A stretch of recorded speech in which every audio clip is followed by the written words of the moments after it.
Hello financial fighters, welcome to the second module. तो फर्स्ट में हमने देखा कि पेंशन क्यों ज़रूरी है। नाउ द सेकेंड कि कितना लगेगा।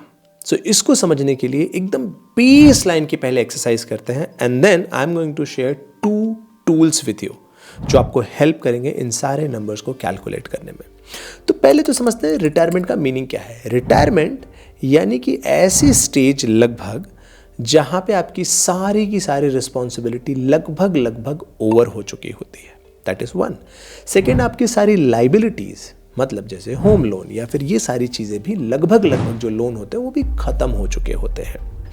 उस वक्त सिर्फ आपको मेनली देखना होता है तो वो आपका और आपके पार्टनर के खर्चे देखने होते हैं, क्योंकि उस वक्त तक लगभग बच्चे भी इंडिपेंडेंट हो जाते हैं। अब इसको अगर आपको विजुअलाइज करना है तो आप अपने पेरेंट्स की तरफ एक बार देखिए या अपने आसपास रिलेटिव्स में देखिए। वहाँ पे ज़रूर ऐसी फैमिलीज़ होंगी जहाँ पे लोग 60s में होंगे, जहाँ पे उनके लगभग सारे लोन ख़त्म हो चुके होंगे अगर उन्होंने सही प्लान किया होगा सब कुछ। तो उनकी सारी लाइबिलिटीज़ एक तरीके से ख़त्म हो चुकी होगी एंड बच्चे भी लगभग इंडिपेंडेंट हो चुके होंगे। अगर ये पेरेंट्स बच्चों के लिए कुछ करते हैं तो that is good to have option, but mainly इन्हें अपने खर्चे देखने हैं। That is the retirement stage. अब आपको ये विजुअलाइज करना है कि अगर वो दिन आज ही होता आपकी लाइफ में, आप ऐसा सोचो। और अगर आपको अपने बारे में विजुअलाइज नहीं हो रहा है तो सबसे पहले पेरेंट्स के बारे में विजुअलाइज करो कि हाँ, मेरे पेरेंट्स की लाइफ में वो लगभग वो टाइम आ चुका है। तो उनको अगर सिर्फ अपने खर्चे चलाने होते उन्हें कितना खर्चा लगता। That number could be 15,000, 20,000, 50,000, 1 lakh. But बहुत केयरफुल्ली इसको सोचना। इन्फ्लेट आप बहुत नंबर कर दोगे तो फिर आपको रॉन्ग डेट आएगा। बहुत सिंपल तरीके से सोचो कि लेट्स से सारे अगर खर्चे मैनेज कर लिए जाएं, अगर वो बड़े खर्चे ना हो, ये सारी चीज़ें उस वक्त नहीं होंगे। उस वक्त बहुत बेसिक होगा, खाने पीने एंड इलेक्ट्रिसिटी बिल एंड ये सारी चीज़ें मेंटेन करने के लिए एंड देन 10,000 बफर। इस तरीके से वो नंबर कुछ भी आ सकता है। लेट्स से आपके केस में वो नंबर आए कि मेरे पेरेंट्स को तो 20,000 लगेगा। मैं एग्जाम्पल के तौर पे इन नंबर्स को ले रहा हूँ। लेट्स से आपको लगा कि 20,000 तो लगेगा मेरे पेरेंट्स को। This is one number. किसी के केस में आ सकता है कि मेरे पेरेंट्स तो नेटिव में रहते हैं तो उनको तो बहुत कम लगता है 10,000, लेकिन मैं अपनी रिटायरमेंट शहर में देख रहा हूँ। तो आप उसको विजुलाइज कर लो कि अगर मेरे पेरेंट्स आज आकर के शहर में रहते, कंसिडरिंग उनका घर वर सब कुछ होता, तो कितना खर्चा लगता है। या फिर एक और मेथड है, आप अपने सारे खर्चों को नोट करो एंड उसमें से देखो कितनी लाइबिलिटीज़ हैं। वो सारी लाइबिलिटीज़ हटाओ क्योंकि रिटायरमेंट तक तो वो ख़त्म हो जाएंगे। एंड उसमें से ये भी देखो कि स्कूल फीस ये सब भी सब हटाओ क्योंकि वो सब भी रिटायरमेंट तक ख़त्म हो जाएंगे। मेनली जो आपका उस वक्त तक खर्चा रहेगा तो सारा खाने पीने का, इलेक्ट्रिसिटी बिल का एंड जो रहन सहन का है उतना ही खर्चा होगा। ठीक है, तो ये मैंने अलग अलग मेथड बताया जिसके बेस पे आपको एक नंबर विजुलाइज करना है। तो सिंप्लीफाई कर लो, पेरेंट्स को देखो कि भाई पेरेंट्स को कितना लगेगा। लेट्स से नंबर आता है 20,000। देन आप उस नंबर को बढ़ाओ, आइदर डबल इट और इंक्रीज इट बाई 50%। अगर ऑलरेडी आपके पेरेंट्स एडवांस लाइफ जी रहे हैं तो आप उसको थोड़ा सा बढ़ाओ। अगर पेरेंट्स बहुत नॉर्मल लाइफ जी रहे हैं तो उसको डबल कर लो। ठीक है, एग्जाम्पल के लिए अभी यहाँ से चालू करते हैं कि लेट्स से आपके पेरेंट्स को लगता है टोटल 20,000 पर मंथ। तो आप उसको डबल कर लो कि आज अगर मेरी रिटायरमेंट होती तो मुझे लगता 40,000। ठीक है, एक तरीका ये हो गया। दूसरा मैंने बताया कि ऑलरेडी आप लिख करके भी देख सकते हो। इससे आपको एक नंबर मिला, बेसिक नंबर, बट ये नंबर तो आज का है। अब now the question is future में कितना लगेगा। सो अब आपको नोट करनी है आपकी एज। मान के चलते हैं कि अभी आपकी एज है 35, तो रिटायरमेंट, ऑफिशियल रिटायरमेंट जो है वो होगा आपका 60 में, यानी कि हमारे पास है टोटल 25 ईयर्स। तो अब हम इस डेटा को फीड करेंगे। फीड कहाँ पे करेंगे? इस शीट में। यहाँ पे हम लिखने वाले हैं कि pension per month needed today, यानी कि इन 2024-25 में। ठीक है, देन मैं यहाँ पे नोट कर रहा हूँ लेट्स से 40,000। उसके बाद मैं इन्फ्लेशन लगाऊंगा कि फ्यूचर का इन्फ्लेशन कितना मान के चल रहा हूँ। अगर आप पिछले 10-20 सालों का इन्फ्लेशन देखोगे एवरेज 6% का है। अलग अलग सेगमेंट में अलग अलग रहता है, बट अभी आपको यहाँ पे एक एवरेज से हम चालू कर सकते हैं 6%। एंड हमारे पास रिटायरमेंट के लिए कितना साल पेंडिंग है, क्योंकि अभी करंट एज हमने मानी अपनी 35, तो हमारे पास टोटल है 25 साल, है ना। अच्छा, बाय द वे इस शीट में जो भी आपको एडिट करना है सिर्फ वाइट सेल्स एडिट करने हैं, बाकी जो कलरफुल सेल्स हैं आइदर वो हेडर है या फिर वो ऑटो कैलकुलेट होकर के आते हैं। सो अब हमारे पास डेटा यहाँ पे आ जाएगा। डेटा में क्या आ गया, तो pension per month needed at 60 age is 1,71,000। अब आपको मालूम पड़ गया कि आज का 40,000 मेरा उस वक्त 1,71,000 लगने वाला है। एंड इसी को ईयरली में अगर कैलकुलेट करें तो मल्टीप्लाइड बाय 12, यानी लगभग 20,60,000 रुपया लगेगा। नाउ अब एक यहाँ से क्वेश्चन आता है कि ये जो 20,21 लाख रुपया मुझे चाहिए उस वक्त सालाना एवरी ईयर चाहिए जो, ये कहाँ से आएगा? तो मान के चलते हैं कि चलो उस वक्त तक या तो हम कोई एसेट क्रिएट करेंगे जो हमें इतना बना करके देगा, कुछ तो हमें करना होगा ना, तो ही तो हमें 21 लाख रुपया उस वक्त आएगा। तो उसके लिए अभी के लिए एकदम बेसिक एग्जाम्पल से चालू करते हैं। ऑफकोर्स वो हम करेंगे नहीं, बट बेसिक एग्जाम्पल से चालू करते हैं। लेट्स से हम सिर्फ फिक्स डिपॉजिट करेंगे। तो फिक्स डिपॉजिट पे आज जो इंटरेस्ट रेट चल रहा है एवरेज 6% का है। ऑफकोर्स इसमें थोड़ा ज़्यादा थोड़ा कम होते रहता है, 6% मान के चलते हैं। आज मैं अगर 1 करोड़ रुपया डिपॉजिट कर दूँ आज के हिसाब से 6% के रन रेट पे, 1 करोड़ पे 6% यानी 6 लाख रुपया मुझे सालाना मिलेगा। वैसे ही अगर मुझे 21 लाख चाहिए हो तो इसका मतलब है 3 करोड़ से ज़्यादा रखना पड़ेगा, क्योंकि 3 करोड़ पे 6 3 18 यानी 18 लाख तो बन जाएगा। चाहिए मुझे 21 यानी लगभग 3.5 करोड़ रखना होगा। लेकिन आपको भी ये मैथ करना नहीं है, ये सिंपल आपको इसी शीट में जाना है और यहाँ पे आप लिख सकते हो कि मुझे पेंशन पर मंथ 1,71,000 अगर चाहिए और ये पेंशन 6% पे चाहिए। अगेन देखो मैंने यहाँ पे वाइट सेल्स को ही एडिट किया, तो इसके बेस पे नंबर निकल के आया कि आपको 3 करोड़ 43 लाख रुपए इकट्ठा करने हैं। और ये कितने टाइम में इकट्ठा करने हैं? 25 ईयर्स में। आपके केस में ये 25 ईयर, किसी की केस में अलग अलग, लोगों के केस में अलग अलग नंबर होगा। अब आपको मालूम पड़ गया कि आपको रिटायरमेंट के लिए चाहिए लगभग 3.5 करोड़ रुपया। ठीक है, इसीलिए मैं ये कह रहा था कि इन नंबर्स को बहुत इन्फ्लेट करके मत लिखना कि मुझे तो 2 लाख रुपया महीना हो चाहिए। आज के हिसाब से आपको सोचना है, इन्फ्लेशन एडजस्टेड नंबर अपने आप ये शीट कैलकुलेट करेगी। ठीक, नाउ द क्वेश्चन इज कि चलो सर मुझे ये तो मालूम पड़ गया कि लगभग 2 करोड़ 3 करोड़, यहाँ पे मैं छोटे नंबर से थोड़ा कैलकुलेट करता हूँ। लेट्स से 20,000 किसी को चाहिए, तो 25 साल बाद यही 20,000 यानी 85,000 पर मंथ उसको लगेगा, विच इज़ इक्विवेलेंट टू लगभग 10.5 लाख रुपया सालाना। अब 10.5 लाख रुपया अगर मुझे सालाना चाहिए हो 6% के रन रेट पे, यानी कि मुझे 85,000 पर मंथ अगर चाहिए हो 6% के रेट पे, तो मुझे लगेगा लगभग 1.71 करोड़ रुपीस। नंबर समझ में आ गया थोड़ा सा? नाउ द नेक्स्ट पार्ट कि सर ये 1.71 करोड़ इतना लगेगा, ठीक है, ये समझ में आ रहा है कि अगर इतना कॉर्पस बना लो तो रिटायरमेंट एकदम बहुत बढ़िया सेट है, इससे तो मेरा रिटायरमेंट का पैसा आता ही रहेगा, प्लस ये बेस अमाउंट भी मेरे पास सेफ रहेगा। नाउ द क्वेश्चन इज कि इसको बनाने के लिए मैं इन्वेस्ट कितना करूं?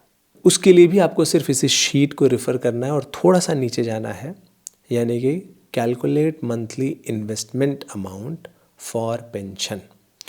मान लो इनिशियल इन्वेस्टमेंट मेरे पास कुछ भी नहीं है, ज़ीरो है, और मुझे चाहिए 1.71 करोड़ रुपीस, और मान लो मैं पैसे को ग्रो कर सकता हूँ 9.5% से या 8% से या 10% से। ठीक है, अभी के लिए यहाँ पे मैं इस एग्जाम्पल से समझा रहा हूँ। लेट्स से 9.5% से मैं ग्रो कर सकता हूँ या सिर्फ 9% से ग्रो कर सकता हूँ। मान लो मेरा पैसा जो मैं इन्वेस्ट करूँगा वो 9% से ग्रो करेगा एंड मेरे पास समय है 25 साल। तो इसका मतलब है मुझे इन्वेस्ट करना चाहिए 15,200 रुपया पर मंथ। बेसिक आपको समझ में आया पूरा प्रोसेस कि हमने एकदम बेस लाइन से चालू किया कि कितना पेंशन चाहिए और आज मैं कितना जोड़ता जाऊं कि मेरा पेंशन उस वक्त के लिए तैयार हो जाए। सो एग्जाम्पल के लिए यहाँ पे जो हमने पूरा प्रोसेस लिया, अगर मुझे मेरे 60 की एज में 85,000 पर मंथ का पेंशन चाहिए 25 साल बाद, तो आज मुझे 15,000 रुपया पर मंथ अगर मैं इन्वेस्ट करूं 25 ईयर्स के लिए और मुझे 9% का रिटर्न भी बन जाए, तो भी मेरी रिटायरमेंट लाइफ सेट है। अब ये नंबर जब आप खुद कैलकुलेट करोगे, शीट इसी वीडियो के नीचे आपको मिलेगा। आपको शीट में जाना है ओपन करना है एंड फाइल पे क्लिक करके मेक अ कॉपी करना है। Note this point, make a copy करना है, ठीक है, इसका कॉपी करना है, क्योंकि इसमें आप एडिट करने जाओगे तो ये एडिट होगा नहीं। क्यों? क्योंकि ये सेंट्रल शीट है। बहुत सारे स्टूडेंट इस शीट का कॉपी बनाकर उसमें एडिट करेंगे, है ना। अगर एडिटिंग अलाउ कर देंगे तो सब लोग एक ही शीट में एडिट करेंगे तो सही एडिट नहीं होगा, इसलिए आपको इसकी कॉपी बनानी है। एंड अगर आपको डायरेक्ट डाउनलोड वहाँ ऑप्शन मिल रहा है तो आप डायरेक्ट डाउनलोड करके फिर अपने लैपटॉप पे एडिट कर ही सकते हो, फिर तो कोई इशू ही नहीं है। सो इस तरीके से आपको नंबर्स पहले पता लगते हैं। अब यहाँ पे एक कैच है। कैच क्या है? कई बार जो एक मिस्टेक करते हैं लोग, जब प्लानिंग करते हैं तो ऐसा लिखते हैं कि आज के दिन में ही मुझे 80,000 रुपया पर मंथ चाहिए। अगर जेन्युइनली चाहिए तो ग्रेट, तो पक्का लिखो। लेकिन ऐसा इन्फ्लेटेड नंबर लिखोगे और आज का 80,000 25 साल बाद यानी 3.5 लाख रुपया महीना होगा, which is equivalent to 42 lakh rupees yearly.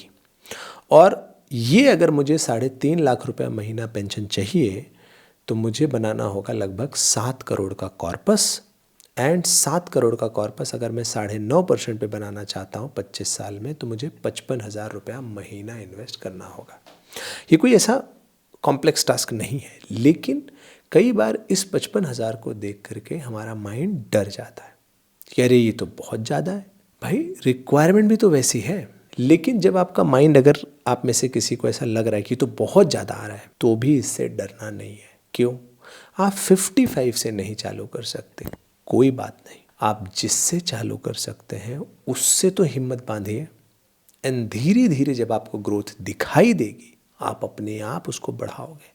आज जो हमारी स्थिति है, ज़रूरी थोड़ी है कि अगले साल भी वैसे ही होगे, उसमें तो इम्प्रूवमेंट होता है।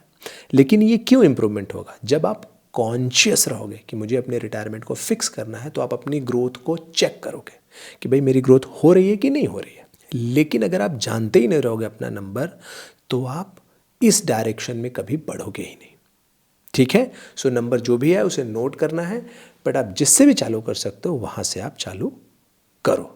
सो ये एक्सेल शीट का मेथड तो आपने सीख लिया। नाउ मैं एक और मेथड आपको बता देता हूँ, थोड़ा सा कॉम्प्लेक्स लगेगा देखने में, बट वो भी जस्ट मैं जानकारी के लिए आपको बता देता हूँ। ये एनपीएस ट्रस्ट की वेबसाइट है, एनपीएस कैलकुलेटर, है ना। यहाँ पे भी आप ऑप्शंस चूज़ कर सकते हो, गवर्नमेंट, नॉन गवर्नमेंट। अब यहाँ पे कई बार आपको बहुत सारे कन्फ्यूजन आएंगे कि ये मैं कौन से वाले में हूँ। तो अभी तो ज़्यादातर हम लोग नॉन गवर्नमेंट हैं। देन स्कीम अवेलेबल, अब ये नाम देखते ही पहला कन्फ्यूजन आएगा, ठीक है, ये हम आगे कवर करेंगे। बट अभी के लिए जस्ट एक चूज़ कर लेते हैं, कुछ भी चूज़ कर लेते हैं। अभी के लिए मान के चलो कि भाई मुझे कुछ नहीं पता, एक चूज़ करता हूँ, ठीक। आपकी जो डेट ऑफ बर्थ है उसके बेस पे ये भी डेट कैलकुलेट करेगा। एनपीएस टीयर 1, अब टीयर 1 टीयर 2 का कन्फ्यूजन आएगा, अभी के लिए बस डाल दो, आगे ये सब हम आगे इस मॉड्यूल में कवर करने वाले हैं। बट ये एक तरह का कैलकुलेटर है। जैसे मान के चलते हैं, मैं अपना यहाँ पे आपको एक बार कैलकुलेट करके दिखाता हूँ। मान लो किसी की डेट ऑफ बर्थ 2006 ही है, ठीक है, एंड एग्जिस्टिंग एनपीएस में कुछ भी पैसा नहीं है, और मैं 5,000 रुपया कॉन्ट्रीब्यूट करना चाहता हूँ पर मंथ, ठीक है, और मैं इसको 60 की एज तक ही कंट्रीब्यूट करूँगा, ठीक है, 75 तक नहीं, 60 तक कंट्रीब्यूट करूँगा। And after retirement I want to defer my withdrawal till age 60, ठीक है, 60 ही रहने देते हैं। एनुअल इंक्रीज इन कंट्रीब्यूशन, मैं अपने कंट्रीब्यूशन में 5% से बढ़ाता भी जाऊँगा। एंड जो एन्यूटी होगा उसमें मैं पूरे 100% से लूँगा। इसमें से कई, मैं फिर बता रहा हूँ, आपको कुछ हो सकता है टर्मिनोलॉजी ना समझ में आए, बट अभी के लिए जैसे इसको करके देखते हैं, ठीक है। मैं आपको ये टूल बस सिखा दे रहा हूँ, बाकी जैसे आप ये पूरा मॉड्यूल्स देख लेंगे, बाद में आपको ये सारे टर्मिनोलॉजी यहाँ पे भी समझ में आने लगेंगे। इसलिए हमने वो शीट बहुत सिंप्लीफाइड तरीके से बनाई है। सो मान लो आप पूरा एन्यूटी जो है वो 100%, यानी पूरे पैसे को पेंशन में बाद में कन्वर्ट करना चाहते हो, एंड आप एक्सपेक्ट कर रहे हो कि जो आपका एन्यूटी रहेगा, यानी जो पेंशन मिलेगी, वो 6% से मिलेगी। इसको सीधा कैलकुलेट करता हूँ। अगर ऐसा कोई करता है, 2006 में अगर वो पैदा हुआ है, तो अभी 2024-25 के हिसाब से देखें तो he is just 18 years, and उसको कंट्रीब्यूशन के लिए बहुत लंबा टाइम है। तो ऐसे केस में उसको जब 60 की एज में पेंशन बनेगी, वो बनेगी लगभग 2,36,000 रुपया, 2,36,000 पर मंथ की उसकी पेंशन बनेगी। यानी टोटल इन्वेस्टमेंट होगा उसका 81 लाख इस 40 ईयर्स में। टोटल उसका जो कॉर्पस बनेगा वो बनेगा 4,70,00,000, और इसके बेस पे उसको जो पेंशन मिलेगी वो मिलेगी 2,36,000 36,000। तो इस तरीके से भी कैलकुलेशन यहाँ पे किया जा सकता है। ठीक है, यहाँ पे जो एक्सपेक्टेड रिटर्न लिया है वो लिया है 9% का। तो ये भी एक टूल है, इसका भी लिंक आपको वीडियो के नीचे मिल जाएगा।